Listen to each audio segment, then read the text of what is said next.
El Señor esté con ustedes. Evangelio de nuestro Señor Jesucristo según San Juan. A la hora de pasar de este mundo al Padre, Jesús dijo a sus discípulos: como el Padre me amó, también yo los he amado a ustedes. Permanezcan en mi amor. Si cumplen mis mandamientos, permanecerán en mi amor. Como yo cumplí los mandamientos de mi Padre y permanezco en su amor. Les he dicho esto para que mi gozo sea el de ustedes y ese gozo sea perfecto. Palabra del Señor.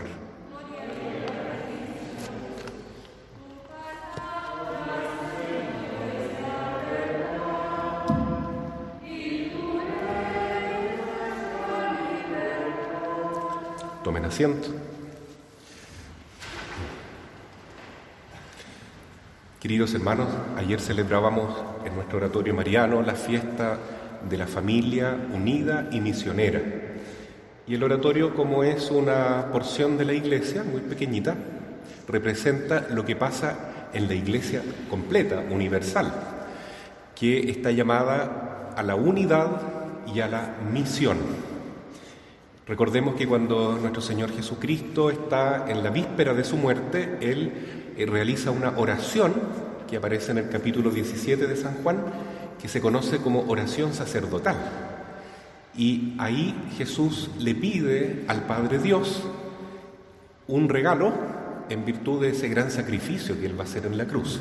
Y le pide: Padre Celestial, te pido que todos tus hijos, es decir, toda la Iglesia, todos sean uno como tú y yo somos uno. Qué importante entonces es la unión, la unidad. Entonces, donde hay unión, hay amor, y donde está el amor, está Dios. Esto se aplica para nuestras familias, para todas nuestras comunidades. En la medida que hay unión, está Dios con nosotros, estamos por buen camino. Y Jesús dice: si un reino se divide, entonces ese reino va a acabar por sucumbir, porque ningún reino dividido permanece. Y lo que quiere el enemigo siempre es producir división en nuestro corazón, en nuestras familias, en nuestra nación, en el mundo entero. Cuando hay división, discordia, odio, resentimiento, odiosidad, ahí está entonces la acción del enemigo, de Satanás, y no está presente el Espíritu Santo. En cambio, cuando está el Espíritu Santo de Cristo nuestro Señor, hay unión, hay amor. Por eso el Señor hoy día nos dice en el Evangelio: permanezcan en mi amor. Y así como yo permanezco en el amor de mi Padre, permanezcan ustedes también en mi amor. Y yo, junto a mi Padre, permaneceremos en ustedes. Permanecer, ¿no es cierto? Qué bonito esto, que es el don de la perseverancia final. Que todos podamos ser cristianos, no por un tiempito nomás. Que sigamos a Jesús de verdad.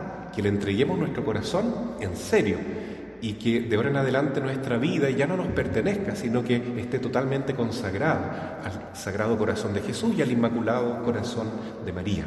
De tal modo que ya no nos pertenecemos, sino que todo nuestro ser es en Cristo, por Cristo, para Cristo, y por lo tanto tendremos seguridad que ellos, la Virgen y el Señor, nos van a ayudar a permanecer fieles hasta el último aliento, hasta que Él nos llame a su presencia y podamos así entonces pasar esta gran prueba de la vida en fidelidad. Entonces la unión significa eso, permanecer en el amor de Cristo, que se traduce después en el amor que nosotros podemos comunicar en todas partes donde vamos. Primeramente nuestra familia, nuestro hogar, después nuestro colegio, nuestro trabajo, la sociedad entera.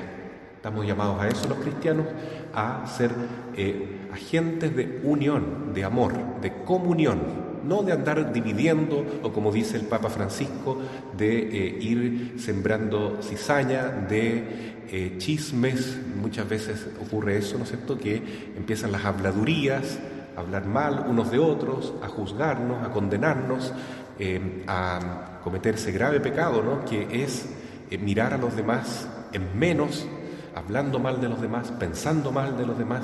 Eso genera división, desunión. Entonces, permanecer en el amor de Cristo es, primeramente, eso, ¿cierto, hermanos? Buscar la unidad, pero también la misión. Cuando estamos unidos a Cristo, ¿qué pasa? Que producimos frutos.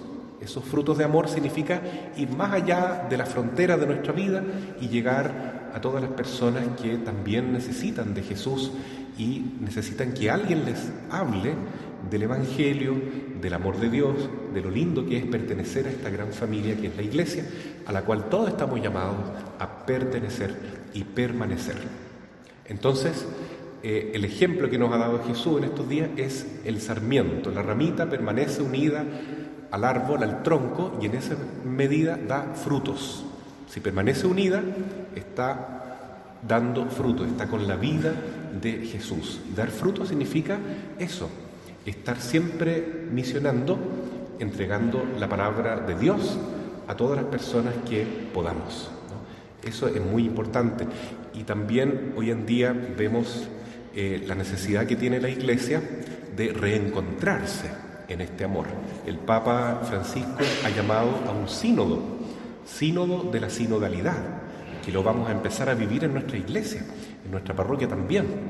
¿Qué significa sínodo? Caminar juntos, como dice Jesús hoy, unidos, caminando siempre y dando frutos.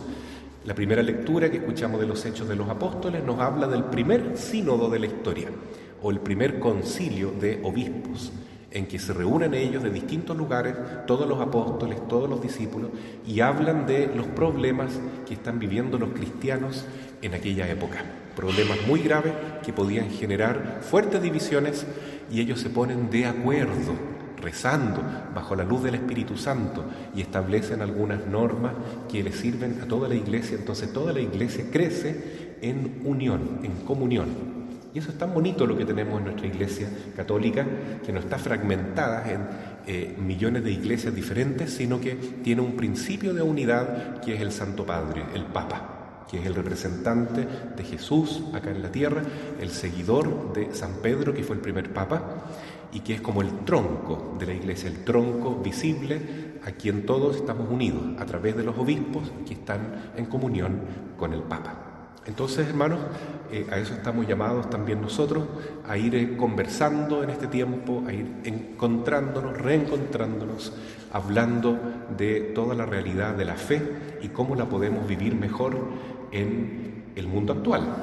Algunos confunden este sínodo pensando que la Iglesia tendría que cambiar algunas estructuras, algunas costumbres y algunas leyes para que vengan más personas a la Iglesia, ¿no es cierto? Como adecuarse a los tiempos. Y muy por el contrario, lo que hay que hacer es estudiar y ver y conversar cómo podemos ser más fieles todavía al Evangelio. Y hoy día la palabra de Dios nos dice precisamente eso. Jesús nos dice: si ustedes cumplen mis mandamientos, entonces es signo de que permanecen en mi amor. Entonces, vivir el amor de Cristo no es decir chipe libre, todo está permitido, ahora cualquiera puede tener su propia verdad, su propia opinión de cómo vivir, etc. No, sino que es justamente permanecer fieles a la enseñanza de Jesús, al mandamiento de Cristo. Mandamiento que es un mandamiento de amor. Ámense como yo los he amado a ustedes. Pero también Jesús dice: yo no he venido a anular el decálogo, sino a darle cumplimiento. O sea, los 10 mandamientos de la ley de Dios todavía están vigentes. Los 10 mandamientos. No podemos relativizarlos, porque si no, no permaneceremos en el amor de Cristo. Es decir, si hoy día decimos: no, pero es que todo el mundo anda hablando de aborto libre, entonces el aborto tal vez no es malo en ciertos casos.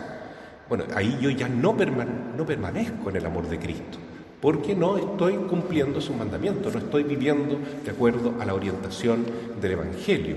Si yo digo, por ejemplo, hoy: no, si el divorcio está bien, Las familias deben durar por un tiempo nomás, hasta que se cansen y quieran rehacer sus vidas. Si yo parto pensando así, entonces no permanezco en el amor de Cristo, porque el amor de Cristo nos dice que el matrimonio y la familia es para siempre.